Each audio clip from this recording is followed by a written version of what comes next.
I remember the excitement that rippled through our group as we embarked on our college student excursion to the remote, abandoned village nestled deep within the woods. It was supposed to be an adventure, a chance to explore the eerie remains of a forgotten community and perhaps uncover some hidden treasures of history. Little did we know the true horrors that awaited us in that desolate place. As we trekked through the dense forest, the trees seemed to lean in, whispering secrets we couldn't decipher. The air grew thick with anticipation, and a sense of unease settled over me like a heavy shroud. Despite my apprehension, I pressed on, eager to uncover the mysteries that lay ahead.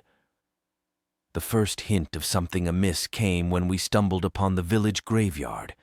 The tombstones were weathered and broken, their inscriptions worn away by time. Yet, as I gazed upon the crumbling markers, I couldn't shake the feeling that we were being watched. Ignoring the chill that crept up my spine, we ventured deeper into the heart of the village. The buildings loomed like silent sentinels, their windows shattered and doors hanging askew. It was as if the entire place had been frozen in time, trapped in a perpetual state of decay.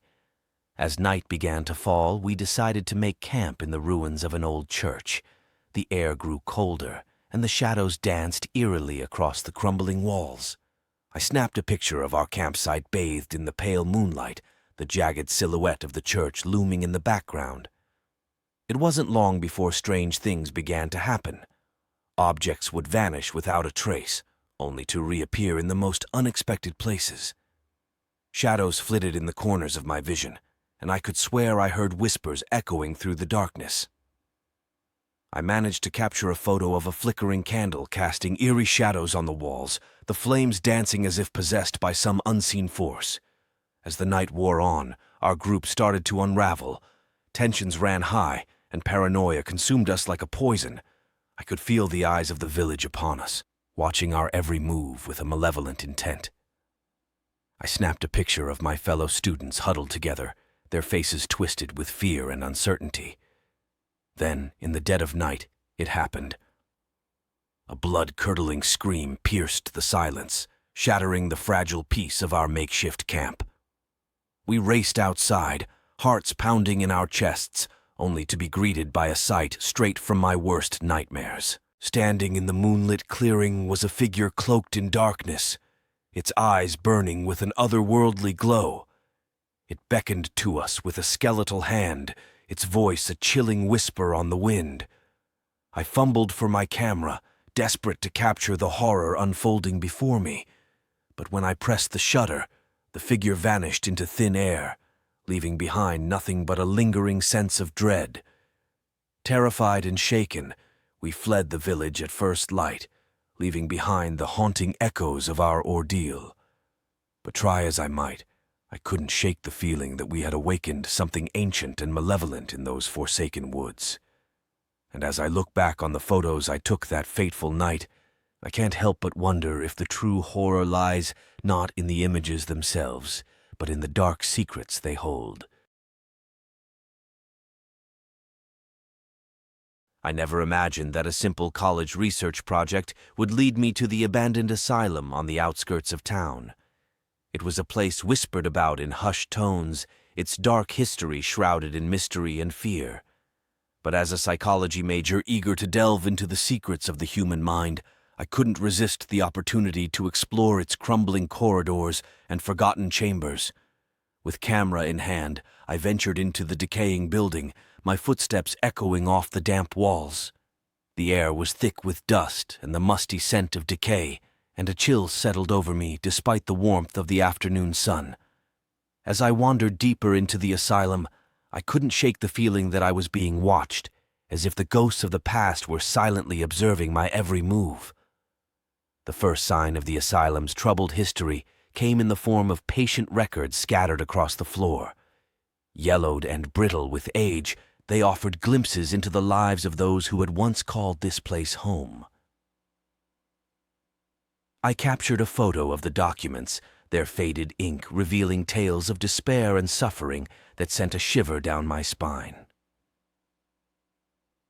As I delved deeper into the labyrinthine halls, I stumbled upon the asylum's medical wing, where rusted surgical instruments lay abandoned amidst the debris.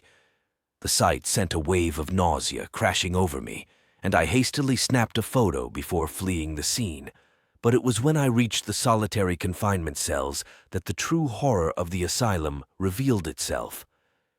Each cell was a tiny windowless chamber, its walls covered in cryptic symbols and desperate scribblings.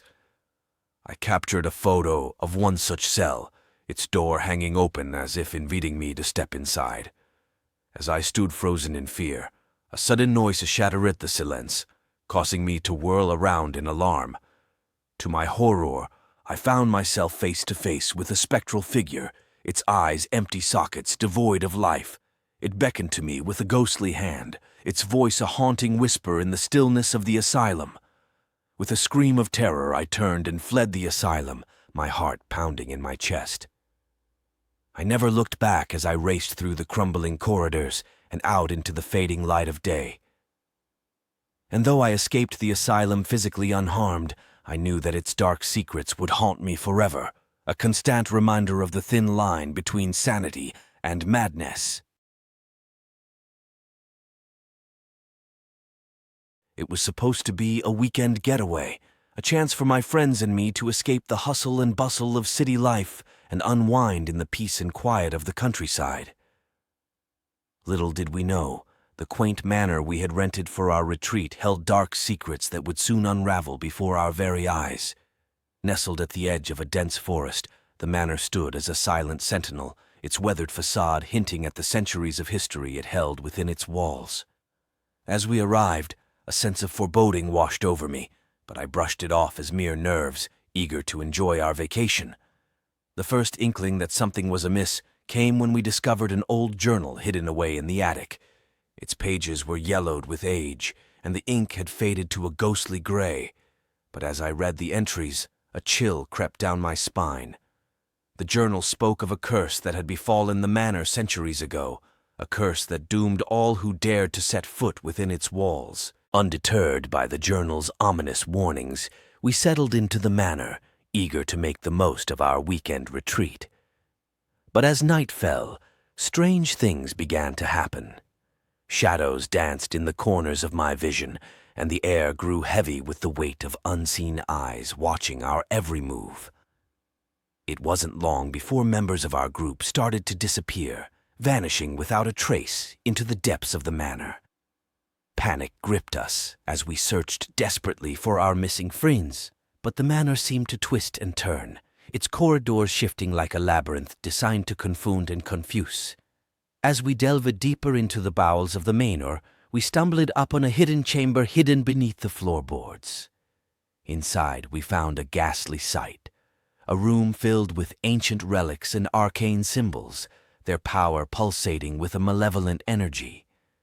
And then, in the heart of the chamber, we found it, a cursed artifact, its twisted form radiating darkness and despair. With trembling hands, I reached out to touch it, only to be consumed by a wave of darkness that swept through the room, sealing our fate for eternity. As the darkness enveloped us, I realized too late the true nature of the curse that had befallen the manor. We were doomed to wander its halls for all eternity, prisoners of the darkness that lurked within its walls. And as I look back on that fateful weekend, I can't help but wonder if we were ever meant to escape the cursed manor at all.